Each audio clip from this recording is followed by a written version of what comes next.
JAKIB Sports YouTube Network. Appreciate you hanging out with us on this Wednesday. That's Tone to Shields. I'm Rob Ellis. All right, Tone. So the Eagles are 10-3. And the question is, and this is going to sound very strange, are things that bad? Are things that bad? Now, I asked that for a couple of reasons. You look at the NFL and you look at the best records in the league. Okay, you have Baltimore at 10-3 in the AFC. They're the only team at 10-3. You have San Francisco, Dallas, and the Eagles. Okay, so there are 4 teams in this league that are 10-3. They are tied. The Eagles are for the best record in the league at 10-3. Hard thing to do in this league for sure. They're in the midst of a stretch of games in which, and I'm going to take it back before the bye, they have played Dallas, Kansas City, Buffalo, San Francisco, and Dallas again. And through that stretch, they're 3-2. Okay, they still have Seattle to kind of finish it off, right? Mm-hmm. So 3-2 during a stretch. They've lost to 2 10-3 teams. They've beaten the defending Super Bowl champions, who I get it aren't the same, but they're still the Chiefs. They beat the Bills and they beat the Cowboys, who are 10-3. They've also beaten Miami this season, who is a 9-4 team. It's a very good team. So they have some quality wins, which people said they didn't have last year. They have lost 2 straight now to the 2 hottest teams in football. And I don't really think there's much debate. I would say not just hottest, 2 best teams in football. Right. And if you take it a step further, you know, if you want to go to the quarterback side of it, they've beaten Tua Tagovailoa. Yeah. They've beaten Dak Prescott, you know, once. But we always expect a split with Dallas. So it's not even that big of a deal that they lost the game. Again, it's how they lost. But anyway, you beat Tua, you beat Dak. You beat Dak once. You beat Patrick Mahomes. You beat Josh Allen, right? You found a way to beat Matthew Stafford when their offense was humming. Who else can we throw up there? Yeah, I mean, look, those are pretty good right there. Right, those are pretty good quarterbacks. So the 2 teams they've lost to have won 10 straight overall. Mm-hmm. They both have the longest. They're tied for the longest winning streak in football at 5 games each. So. I get we're inside the eye of the storm. Like the tornado is circling us and we're standing there just waiting for it to take us away. But Correct. Are things that bad? San Fran earlier in the season lost 3 straight. Dallas lost on the road to the Cardinals.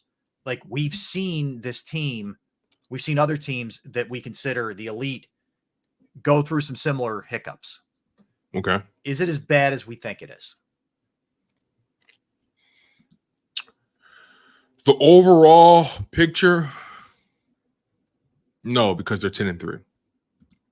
But when you start to peel back the layer and go beyond the 10-3, when you see, it's like driving down the street and you see this amazing house. It's like, wow, look at the fence, look at the lawn. It's perfectly manicured. Look at the paint. Wow, where did they import that paint from? What is? I never seen that colorway before. Oh my God, look at that. Look at the garage. Look at the car in the garage. Wow, who is this family that's living on our block all of a sudden? And then you knock on the door and you see this fat guy in a robe. And he has a 12 o'clock shadow. Yeah. And he has Cheeto dust on his fingers. So it's like, yeah, they're 10-3. All right. They're top 5 house on the block. But who are the owners? Yeah. Who are their children? Are they good people? This Eagles team, yeah, they're 10-3, but okay, how are the coaches doing? How does that defense look, right? Hey, matter of fact, how does the backyard look? We can't even see the backyard, but you know what I mean? So again, 10-3, but how much stock can we put into it when we can't really trust the foundation of the 10-3? Mm-hmm. So overall, the front of the house looks amazing. Yeah. 10-3, baby. It looks great. You're in a great position to win, House of the Year. But right now, there's some things inside that need to get handled. There's some foundational pieces in this home. So, some furniture has to get moved. Yeah. Some furniture has to get refurbished, right? Maybe we need to polish these woodworks. You dig what I'm saying? Maybe the owner needs to hit the gym, you know, maybe all that kind of stuff. So this Eagles team, yeah, they're 10-3. And are we overreacting? It's a possibility because, again, they're in the mix for the number 1 seed. They're in the mix for the division. They're in the mix for the best record in football. They're still a top 3 team in their conference. They're still, in my opinion, a top 5 team, top 6 team in the NFL. I still think they should be considered a contender, but that defense, that backyard, I don't know, man. Yeah.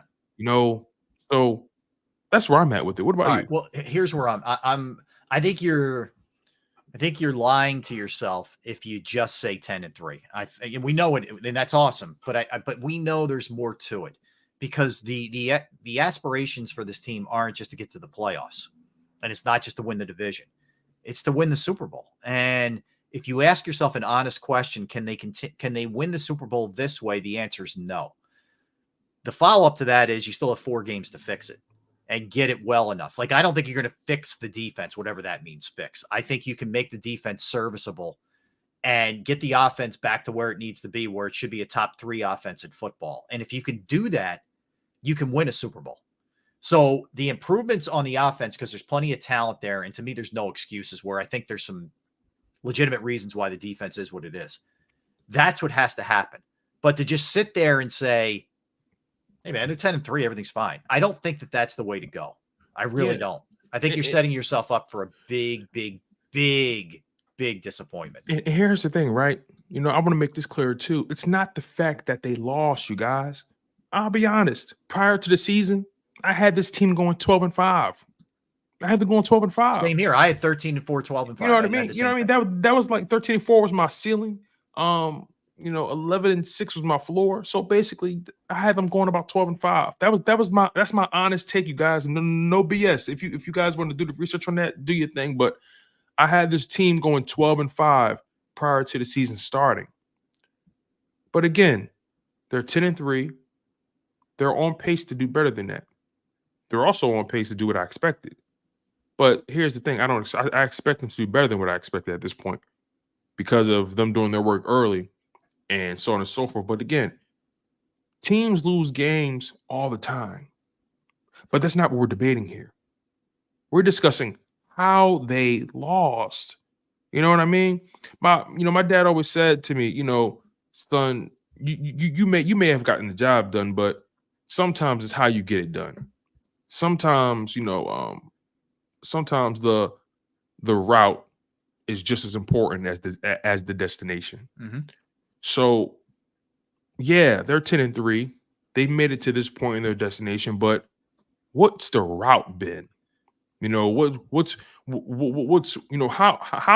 have they trekked this path?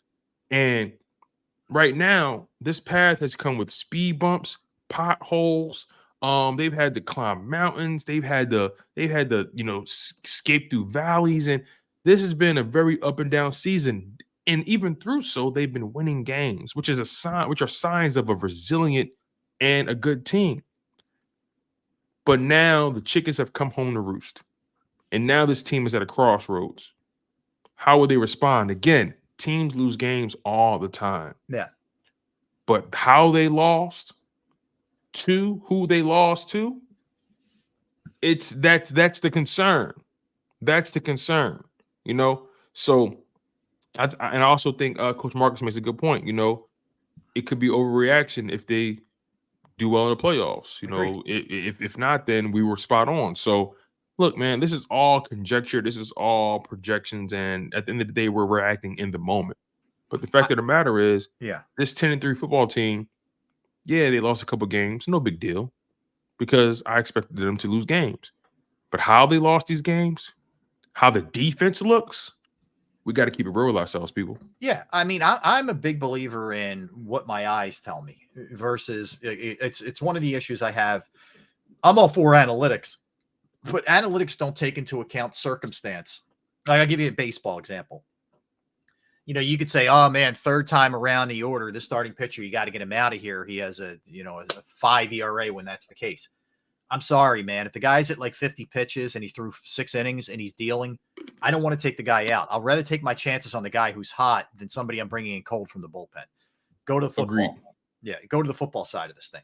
I know they're 10-3. I know how hard it is to get to 10-3 in this league. And there's a skill to winning games ugly, and they mastered that for a lot of this year. But I also know that we kept saying before these games, the last 2 weeks, if they keep doing these things, they're going to lose. It's going to catch up to them. So they kept doing these things, and not only did it catch up to them, the two teams beat the brakes off of them. So then, but in the same vein, do I think you can fix some of these things? Yeah, you can fix some of these things to close out the season for sure. You could take care of the ball better, and I know they haven't done it all year, but that's something that's fixable, correctable on their part. Can the offense be better in terms of getting started quicker? Yeah, for sure. Again, I'll go back to what I keep saying. I think the defensive pass rush can be better, but I don't know that there's a lot of other things that are going to improve here. So like the offense has got to be the focal point to where they become just studs again, and that's how you're winning games. Yeah, it's like, yeah, mom, yeah, dad, you paid the rent, but damn, you paid it 3 days late, and you had to borrow the money from grandma. So like, yeah, the rent's paid, but damn, how did we get here? You know what I mean? So it's not, it's we have to be objective about this thing, man. We can't just always look at it as, hey, silver lining. It's sometimes you gotta accept things for what they are, and when you do that, it's much easier to really get over it. Yeah, rather than continuing to lie to yourself. Well, and we're going to learn a lot about that's them. Not healthy. We're going to learn a lot about if they can't come out of these 2 weeks with the manner in which they got beaten and make some adjustments, then we're going to know that there's major problems here. There's bigger problems than we anticipated, and here's what's going to happen. It's going to open up a lot of can of worms. So that what it's going to go back to is last year, they got to where they got to because they didn't have to play anybody, which is BS in my opinion. I mean, you beat the Niners because you knocked their guys out. You got to the Super Bowl and you lost by 3 points. I don't think that's the case. This is not my opinion. I'm just telling you, that's what we're going to hear from people. They didn't play anybody last year. You see, when they play a real schedule, this is what happens. And, this and that. By the way, they're tied for the first best record in football. But that's what people are going to say. I think losing the coordinators has played a big role. I think they lost some guys on the defensive side that have played a big role. And I think guys have underachieved. I don't think Jalen's playing as well as he played last year. Plain and simple. I think that comes into play. I think there's some guys on the defensive side who haven't been as good as they were last year. Bradbury, example. So I think it's a lot of different things that are coming into play. We're also going to find out about Nick's coaching chops. We all know that Nick is a relatable guy. They like playing for him. He's genuine. He wears his heart on his sleeve, and I think the players appreciate that. But now what I want to see is what fixes are you, the boss, going to make here to put your players in a better position? That's the other part of this. Like that, you know what I mean? Like the relatable part and the managing and the emotional part is great. But this is where it calls for you, for the coach, the X's and O guy, to really figure something out. Yeah. Yeah. He's in a very unique situation right now, right? Your team is 10-3, yet they feel like they're 5-8. Yeah. That's how they feel. So what can you do as the head coach to rally your troops in this very unique situation you're in? You're 10-3, but it doesn't seem like it. It doesn't look like it. You're not playing like it. What can you do to recalibrate, the psyche of your players? What can you do to put things in perspective for them? Mm-hmm. Right? This is a moment where, especially when people are considering you predictable, who are you when people have figured out your best laid plans? Who are you when the audience has figured out, the old card trick isn't working anymore? Yeah. Right? Are you going to go back to the drawing board and come up with a new bit? Or who are you when that joke that you've been telling as a stand-up comedian isn't hitting anymore? Yeah. What material are you coming up with? What material to come up with now? Right? How are you going to keep these guys interested in what they're doing? How can you keep the main thing with your guys? Right? Everybody got a role here, man. It's not just up to the players. Coaches have a job to do to make sure their players are on the straight and narrow, and also they're keeping their guys engaged And these past 2 weeks, the Philadelphia Eagles have not looked engaged. And is the play call, is the game plan becoming stale for them? Like, do they not believe in what they're doing anymore? We will never know. This is all theory and all conjecture. Yeah, this is all in the locker room stuff that we're not going to have access to. Right, and we never will. But based on what we see, I know body language. You know what I mean? I know what it looks like when someone's not happy about what they're doing. Mhm. I know what that looks like. Been there, done that. I know what it looks like when someone doesn't have the answers. On Sunday night, when I saw Nick Sirianni's face in those camera cuts, he looked like he had no answers. Yeah. I know what that looks like. Mhm. So we're going to find out a lot about Nick Sirianni over these next few weeks. We're going to find out this Sunday is going to tell us this Monday night is going to tell us a lot about where he is. I promise you that. And this is part of the journey. Like, to his credit, his first year, he turned around a team that won 4 games the year before and took them to the playoffs. Incredibly impressive. His second year, he took them all the way to the Super Bowl. But now he's being hit with some adversity. He's being hit with some things that he didn't get hit with the first 2 years. So how does he respond? And in turn, how do his coaches respond? Do you think this is tougher than the 2-5 start? I think it is. Oh, man. No, here's why I don't. Because Okay. I think with the 2-5 start, he was so unproven as a coach that doubt could have really crept in. At least he has the foundation of knowing, I'm a pretty good coach, man. We won 9 games my first year. We won 14 my second year. We've won 10 so far. I know how to do this. I get what your point is. I think that time when you're still unproven as he was in his first year is tough. That's fair. Yeah. That's fair. No, that makes sense. That makes sense. I can't dispute that whatsoever. I guess for me, I look at it from the perspective of, now your team is looking at you as, okay, you shot your load, coach. What else you got? I agree. I do think there's some of that. Like, you know I think after those 2 losses, that's where the play, even veterans, I'm talking like Kelsey guys who because at least back then they could say, well, we're a new team, young head coach, young quarterback. We expect some of this stuff to happen, right? Yeah. But now it's like, hold on, wait. We got these guys. We got AJ Brown, Devontae Smith. This offensive line is humming. We were just in the Super Bowl last year. Okay, coach, the things you've been telling us or teaching us, this stuff not working no more. What else do you got? Yeah. And this is where, this is what I'm comparing this to, like, when guys are they got their back against the wall in war, and they're like, listen, general, corporal, we're in the trenches right now. We got our back against the ball. We're surrounded. What's the answers here? I think that's fair. I think you're looking to your generals and you're saying, I don't know, man, it's looked pretty bad the last 2 games. Like, what do you got? Because clearly on both sides of that's the other part. We talked about this a lot the first 2 days of this week. I know we have, but just to reiterate, if the offense was humming, if they were just crushing and the defense was getting lit up, this would be a lot easier to just say, you gotta fix the defense, man. You can't, the offense is doing everything they can do, or vice versa. It's both sides of the ball. Really, the only people who are pulling their weight are the special teams right now, which is crazy considering how much we complained about them last year. So it's really like across the board with both units. You're not getting stops on 3rd down. You're not converting on 3rd down on offense. You're not scoring a lot of points. You're giving up a ton of points. You're not, we could go on and on and on.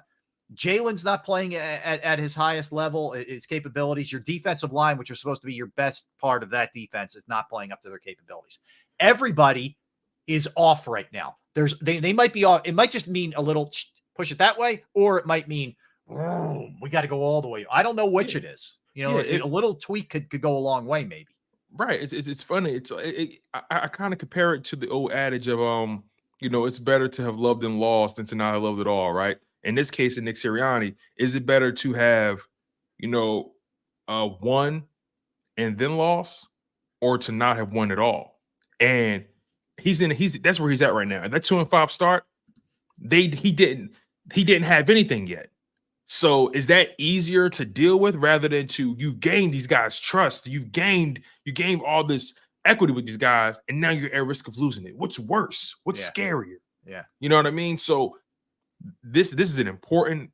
Every coach, every player goes through this fork in the road in their career. Totally.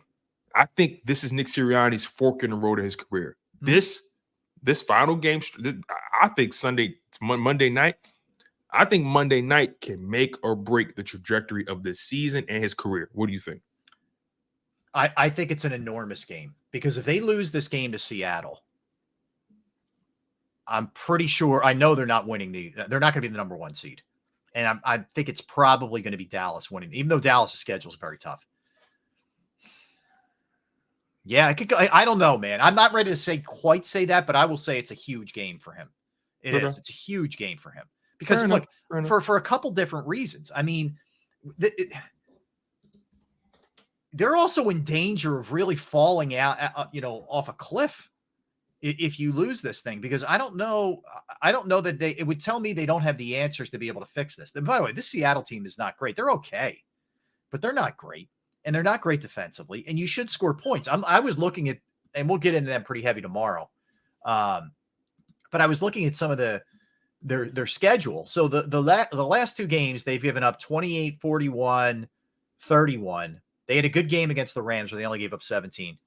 But that's they're not the old, Richard Sherman, great Seattle Legion of Boom, any of that. Those days are long gone. You should be able to put some points up against this team. Agreed. And you may be facing Drew Lock, so you should be able to shut the offense down. The only problem is Metcalf destroys the Eagles. Mm-hmm. And also, that Seattle defense, man, they are physical. They are physical. They're physical. They play hard. Listen, the Seahawks play hard. They play hard. They push the Cowboys to the brink. Put that in perspective. In Jerry World, they're not going to lay down. They're playing for their playoff lives here. Yeah. Just this game is just as important to them as it is to the Philadelphia Eagles. So John Mullen says this all the time. He says Eagles fans, we're so focused on our own team, we don't bother to look at what's going on across the pond, right, with the other opponents. And the fact of the matter is, the Seahawks they're drowning right now, and they're desperate for air. Is that the kind of person you want to go to battle against? Someone who's desperate for air and they'll do anything to win that game? The Philadelphia Eagles better make sure they bring their A game, because the Seahawks are not going to lay down whatsoever. Well, look at it this way. This is what Seattle is playing for, and they've lost 4 straight, but this is what they're playing for right now. Even though they've lost 4 straight, they're not out of it. They're 6-7 right now. And you have Green Bay, who's the 7th seed. Green Bay would be in if the season ended. Green Bay is 6-7. The Rams are 6-7. Seattle 6-7. And then you have Atlanta and New Orleans all 6-7. So if you think about that group of the 6 and 7s, Green Bay's playing well, even though they lost Monday night. But the Rams, solid, okay. I think Seattle might be the best team of that lot.